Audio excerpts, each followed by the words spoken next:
उद्यापासून आरटीओ कर्मचाऱ्यांचा बेमुदत संप आहे। राज्यातल्या आरटीओ कार्यालयांचं कामकाज त्यामुळे ठप्प असेल। ड्रायव्हिंग लायसन्स, गाड्यांचं रजिस्ट्रेशन आणि सगळ्याच कामकाजावर याचा थेट परिणाम होणार असल्याचं दिसतंय। आरटीओ कर्मचारी संघटनेचे सरचिटणीस सुरेंद्र सरतापे यांनी या संदर्भातली माहिती दिलेली आहे। 3.5 वर्षांपासून आकृतीबंध मंजूर झालाय, मात्र सेवा प्रवेश नियम तयार नाहीयेत आणि इतरही काही विविध प्रलंबित मागण्या आहेत, प्रश्न आहेत। त्यासाठी म्हणून आरटीओ कर्मचारी बेमुदत संपावर जात आहे। परिवहन मंत्री प्रताप सरनाईक यांच्यासोबत झालेली बैठक अखेर निष्फळ ठरलेली आहे। बैठकीचं इतिवृत्त सुद्धा शासनानं दिलेलं नाही, म्हणून मोटर वाहन विभाग कर्मचारी संघटना संतप्त झालेली आहे।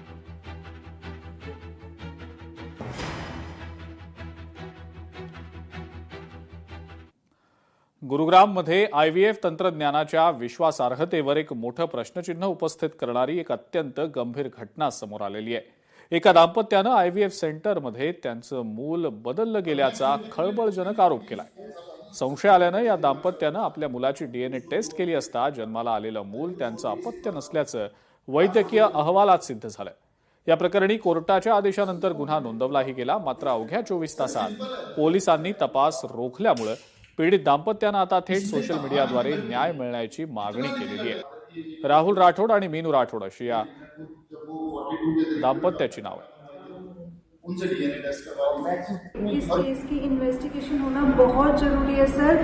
जब तक इस केस की इन्वेस्टिगेशन नहीं होगी, सच सामने नहीं आएगा और ये लोग हमारी इन्वेस्टिगेशन नहीं होने देंगे सर, क्योंकि अभी तक पिछले 5 महीने से इन्वेस्टिगेशन नहीं होने दे रहे हैं हमारी। और ये आगे भी जिस तरीके से हमारे साथ बिहेव किया जा रहा है, जिस तरीके से हमारी मीटिंग्स में हमें टाइम नहीं दिया जा रहा है, सिर्फ खाना पूर्ति की जा रही है सर, इसकी इन्वेस्टिगेशन नहीं होने दी जाएगी। हम लोग प्रशासन के पीछे घूमते रहे, पुलिस डिपार्टमेंट में आगे पीछे घूमते रहे कि हमारी एफआईआर लिख दी जाए, लेकिन एफआईआर रजिस्टर नहीं की गई। फाइनली कोर्ट ने इंटरवीन किया, कोर्ट के डायरेक्शन पे एफआईआर हुई। नेक्स्ट डे जिस दिन एफआईआर हुई है, नेक्स्ट डे फिर सर अगेन उस पर इन्वेस्टिगेशन पे स्टे लगा दिया गया सर। उसके बाद 5 जून को जाके इन्वेस्टिगेशन ओपन हुई है और अब सर स्टेट एआरटी डिपार्टमेंट में हम लोग सर मार्च में होके आए हैं सर।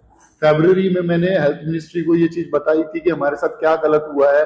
आज तक सर एआरटी डिपार्टमेंट की तरफ से इस पे एक्शन नहीं लिया जा रहा सर। 2 बार सुनवाई रखी गई है और दोनों बार सुनवाई के नाम पे सिर्फ बुलाया गया है सर हम लोग।